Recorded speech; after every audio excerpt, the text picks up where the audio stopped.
Hi, it's Paul Ryan. We've been talking about music, what makes great music, what makes memorable music. I'm going to switch gears in the next few shows. I'm going to talk about the top all-time artists. If I asked you which musician or band has sold the most records in the USA in terms of units sold all time, who would you say? The Beatles? Good guess. What about the others in the top bunch? I'm going to do the top 12 for today. I'll just go over them real quick. Taylor Swift? Nope, not yet. She's not in there. Probably someday she will be, but not today. Here's the last information I could find without paying. And it's courtesy of a research company called Statista. They're pretty reliable. Their numbers are from 2022. So here they are. The Beatles, they're number 1. They've sold 183 million units. Think about that. Garth Brooks, he sold 157 million. And they're followed by Elvis, the Eagles, Led Zeppelin, Michael Jackson, Billy Joel, Elton John, AC/DC, Pink Floyd, Bruce Springsteen, and Aerosmith. Aerosmith ranks 12th. And their level is 69 million units sold in the USA. So those are our top 12. Those are our leaders in terms of units sold all time.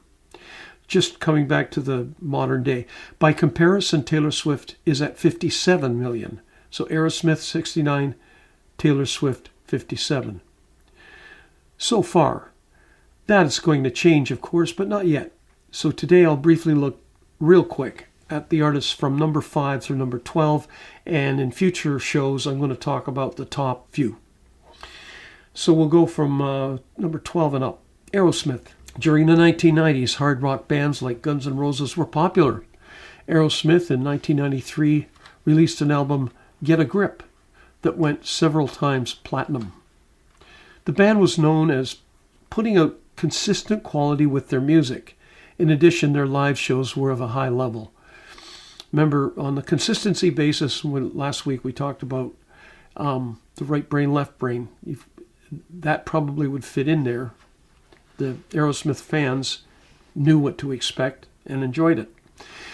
Next up, Bruce Springsteen. Springsteen, he was able to combine socially appealing lyrics with a rock genre style. His lyric writing appealed to the working class, and his live shows would sometimes last for hours. A man of the people. Pink Floyd. Known as a leading band for progressive rock, Pink Floyd used strong production values along with philosophical lyric writing. They also mastered the art of the hooky lyric. Remember On the Wall? AC/DC. This is a personal favorite of mine. I just love their stuff. It was formula, some of it, but incredible. AC/DC developed their own very unique sound and punctuated the sound with Angus Young's powerful guitar and catchy melodies. They were also masters of a hard rock sound and energetic, high-pitched vocals. Elton John. Or should I say Elton John and Bernie Taupin, because they were really partners. But let's say Elton John. In another show, I discussed collaborations. Elton John is the embodiment of this with Bernie Taupin. His lyrics were as strong as it gets, but when you added John's piano playing, plus his crazy sunglasses and on-stage performances, you got a top artist sitting at number 8 all time. Billy Joel. Nicknamed the Piano Man after his 1973 hit song, his genre is a cross between pop and rock. Interesting cross there.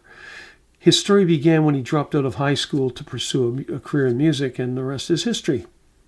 Michael Jackson. Jackson, of course, had his moonwalks and performances, but the thing that set him apart for me was his incredible talent. I mean, the music and his own persona was so unique, seemed to appeal to multiple generations. Radio DJs today still play Thriller, a song that he released way back in 1982. So what are we talking there? Like 4 decades, 40 plus years. It's incredible when you think about that. Led Zeppelin.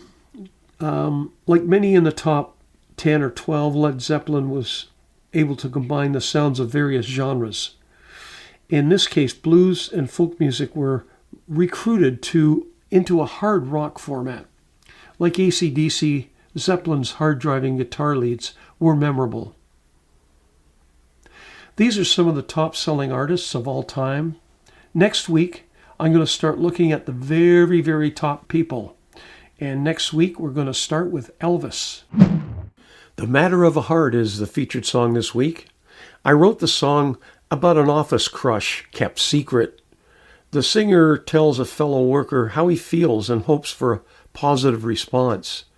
And when I wrote the song, I used the word matter purposefully, as it's kind of a business word. Anyway, it's to parallel the business jargon that you might hear in an office.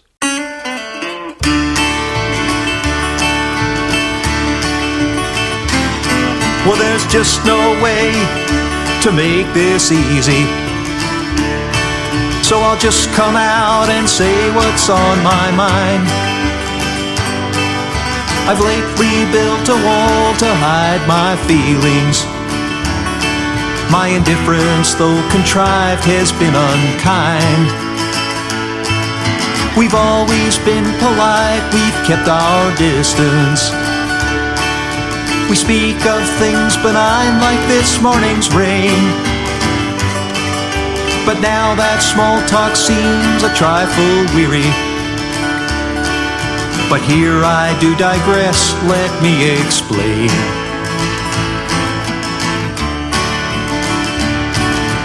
Early every day you take the red train.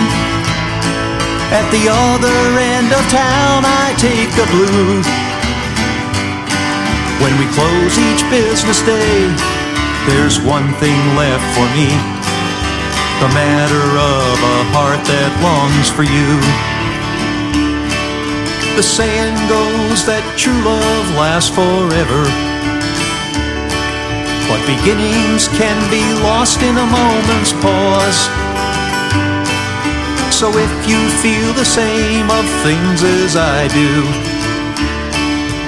would you trade forever for what never was? And just in case you've never noticed, in every crowded room you're all I see. I look for you in every little corner, sometimes even where you'd never be.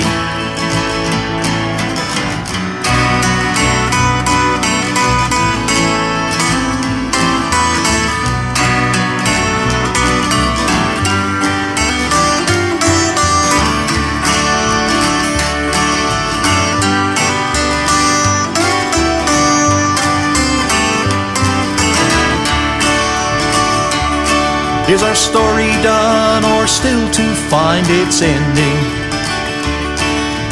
Either way it goes, I'll be discreet. And now that you know all about my secret, can you tell me if you feel the same for me?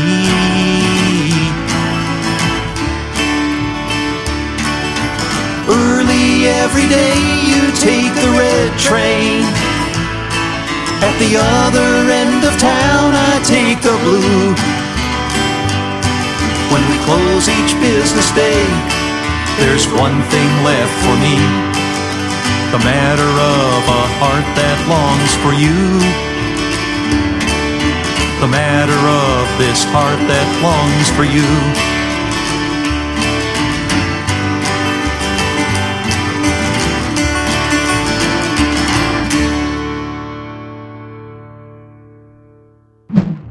And next up on Sound Threads is This Week in the Musical Life of Freddie Spaghetti. Freddie Spaghetti sits in his apartment strumming his guitar. He turns on the television set for some background noise and just to keep him company. After some channel hopping, it's evident that nothing there interests him, so he turns on a baseball game. It'll have to do. Freddie reaches over for his guitar, picks it up, spends some time playing along with Crossroad Blues. Then he punches in blank space, playing along. But tonight his timing becomes way too fast compared to the actual recordings. He tries to bring himself back to tempo, but his mind is wandering as he goes through the melodies. For some reason, tonight his playing seems more like drill than creativity.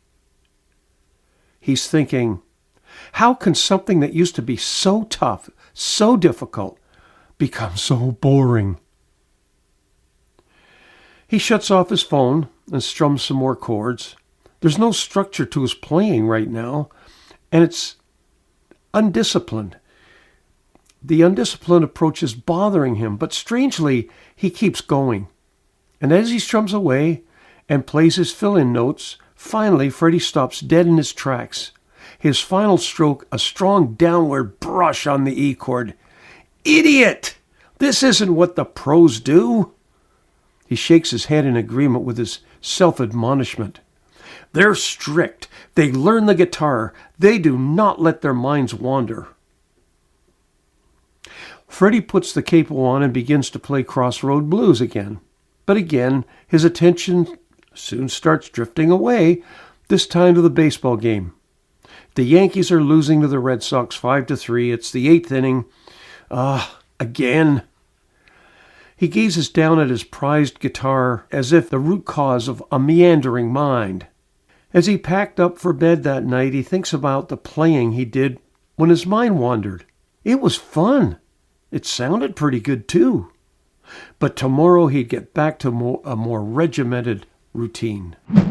On behalf of Paul and Ryan Tunes, thank you for listening to this week's Sound Threads.